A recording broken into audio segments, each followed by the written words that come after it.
I'm going to bring your next performer to the stage. She's a very lovely woman, and she's funny. Please give a nice warm welcome for Miss Bunny Bosco. Bunny Bosco!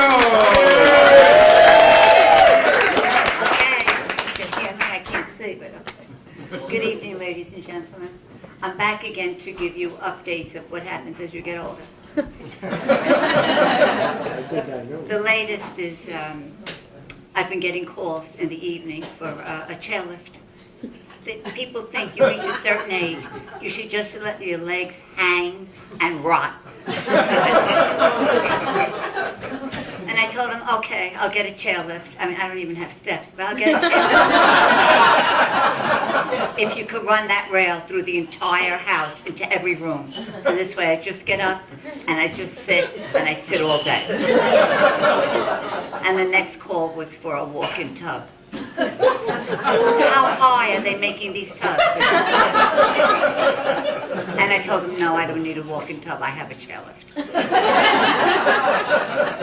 But some of the supermarkets will give you a senior discount, and I go. But when I was online this week, I just didn't fit in. Everybody was with their orthopedic shoes, their sweats, the kerchief, the big glasses. Some had bibs. And in their wagon they had toilet paper and diapers. But it was summer. I had on my little denim shorts, my heels, my dark stockings. Obviously I can't get any sun. I look like an antique. I look like an antique hooker. And in my wagon I had beer and chips. Some of the companies also think that when you reach a certain age, you get up and you can't see. You know, you're going blind. So they make everything in large print. So if a book originally had like 500 pages, it has now a couple of thousand pages. There's one word on each page. You want to go to the park to relax, you need the wagon to carry it. Even some makeup companies came out with a lipstick that will plump up your lips. Because you reach a certain age, they figure you wake up and you have no lips. So I tried it. I had tried it for a couple of months, and I thought it wasn't working until one day I was rushed to the emergency room. I couldn't breathe. My upper lip was in my nostril. But my friend said, you know what? You should go online. You should start dating. I said, okay. I'm not a modern person. I didn't know what she was talking about.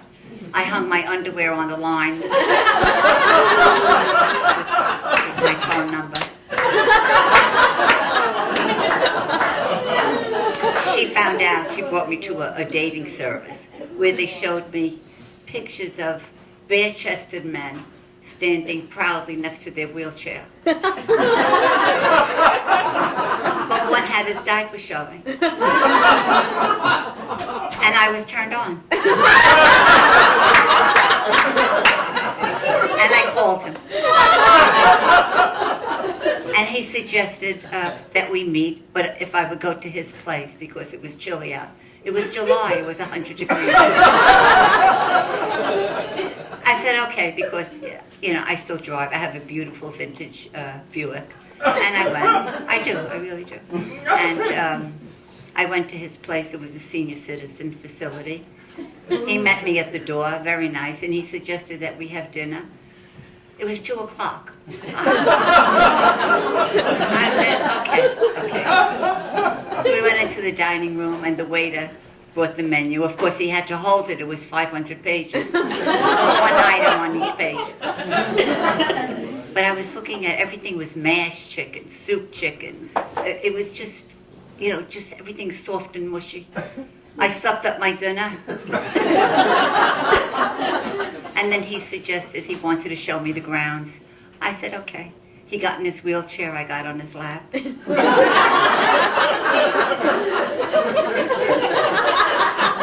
We went around the grounds. There was 1 tree and 2 potted plants.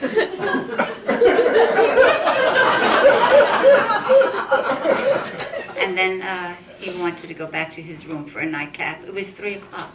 I said, okay. We went up. We went up to his room, but I could tell he was trying to make advances towards me. He was walking briskly around the room holding the rail. I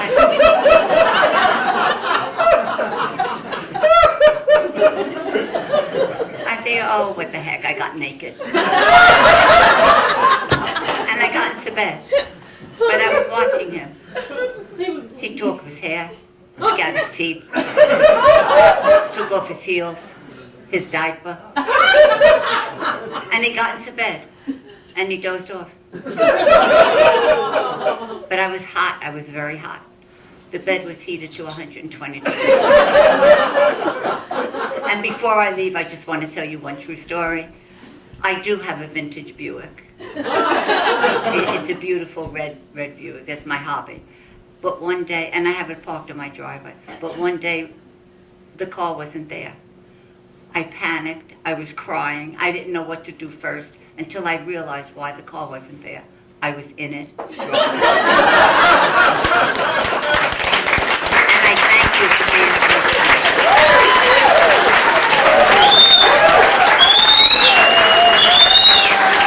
That's right. Keep it loud for Bunny Bosco right there.